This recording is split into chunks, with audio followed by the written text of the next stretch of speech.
Banshee will be taken out, and the second Banshee looks like he will die as well because now Panerai does have the Overseer movement speed upgrade, so the Overseers can keep up with the Banshees. However, all the meanwhile, Kilos was doing this aggression while expanding. He has his orbital command set up on the lower right island, and he is making SCVs and can mule this island expansion. Please keep in mind that the island expansions actually have 7 mineral patches as compared to the normal 8, so they're not quite as lucrative, but it's still very, very beneficial for Kilos' economy.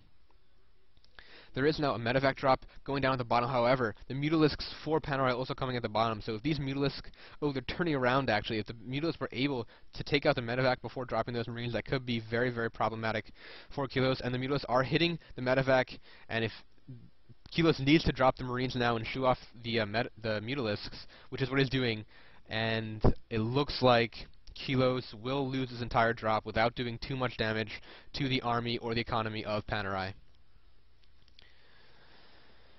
We see that Kilos is still going for that Marine Thor composition, which is Pro finds out everything. How does Panerai know about those drops? Huh. That's what Kilos is asking right there, but perhaps he just knows what he's doing. And Panerai does take out this expansion at the bottom. Do you think he's ghosting? Kilos will lose this orbital command right now. He's trying to fly back to his main base, but it looks like Kilos is not going to try and stop it. He's going to move towards his planetary fortress right here, and Panerai's moving around his Mutalisk, but he can't move too close to the Thors, so the Thors do very, very good amount of damage towards these Mutalisks. Now looking back at his main base, you can just look at the army count. You can see that they're not too different. However, these Banelings with their splash damage can do a lot of damage. Especially towards the Marines. Not so much against the Thors, but definitely towards the Marines.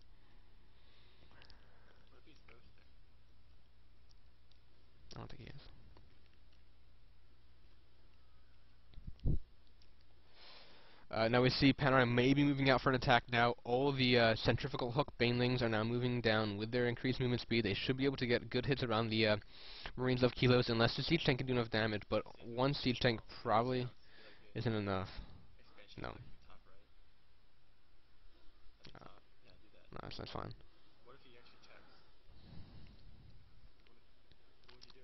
I don't know. I wouldn't do anything.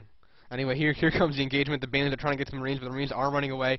A lot of the Banelings just suicide into the tank there, but there are just so many Banelings. The Banelings are trying to hit now into these SCVs, but the Planetary Fortress is getting good hits, taking out most of those Banelings, but a lot of them did kill so many of the SCVs, and then there are just a bunch of Zerglings left, which should be enough to take out these Marines, even though they are in the bunker. But one Thor is down, and it looks like, at least for now, Kilos will manage to fend off this Zerg attack. However, if you just look at the income tab, you can see that they're both mining out quite well, so it's not necessarily Panerai's game, not necessarily Kilos' game right now. Even though there is an army advantage towards Kilos, Panerai is mining out slightly more than Kilos is, so he may be able to rebuild his army quicker than Kilos can. And already looking at the army tab, Panerai now has such a large army, twice that of Kilos. Well, not quite twice, but getting there. And these few Zerglings will be enough to finally take out this orbital command. Even though the Marines are struggling to come down here, maybe we'll get some of his SCVs or mules to repair this orbital command to prevent it from burning to death. And here we go with those SCVs.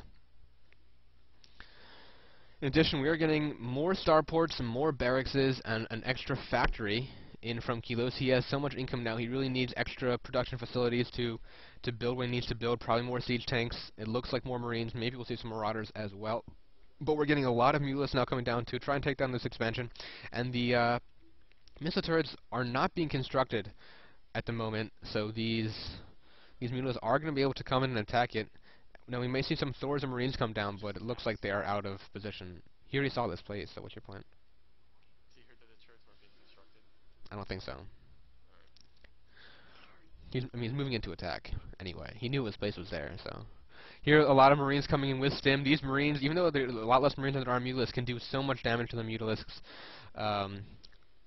Especially with Stim Pack, however, they just force the Mutalisks to run away, and the Mutalisks are now moving into the gold. They're going to try and take down the planetary fortress, which is a definite possibility. The fortress does not have... Oh, there we go. Now the SVs are repairing it. The Marines will stim in and force the Mutalisks to run away again, but the Mutalisks can now try and attack the natural expansion if that's what they're going to do, and yes, they are. There are a couple missile turrets here, but he's going to pop in and pop out to pop out this refinery without getting too close to the missile turret, and they're able to take out that missile turret. And they're going to come in, quickly focus the missile turret, perhaps hit the other missile turret, and then he'll have free reign on all the SCVs mining at the natural expansion. That's why meters are bullshit. The Mutalisks here able to do so much damage. The Marines not coming in from Keelos. Instead, Keelos is going to go for his full final frontal assault with his Thors, with his siege tanks, with his Marines, and his supporting medevacs. He needs to be able to do the damage, and all these Banelings, however, especially does he have drop? He doesn't have drop, but all these Banelings will be able to completely destroy the Marines. The Marines, look how clumped up they get. Even the Mutalisks coming in the back, a couple Mutalisks, Banelings come in and destroy every single one of the Marines. And the Roaches can clean up the rest of the Marines, clean up the Thors. However, the Marines were actually taken out too quickly, so they couldn't deal with the Mutalisks, and Keelos is going to have to GG in this first game of the finals for the Tankcast Open on Lost Temple.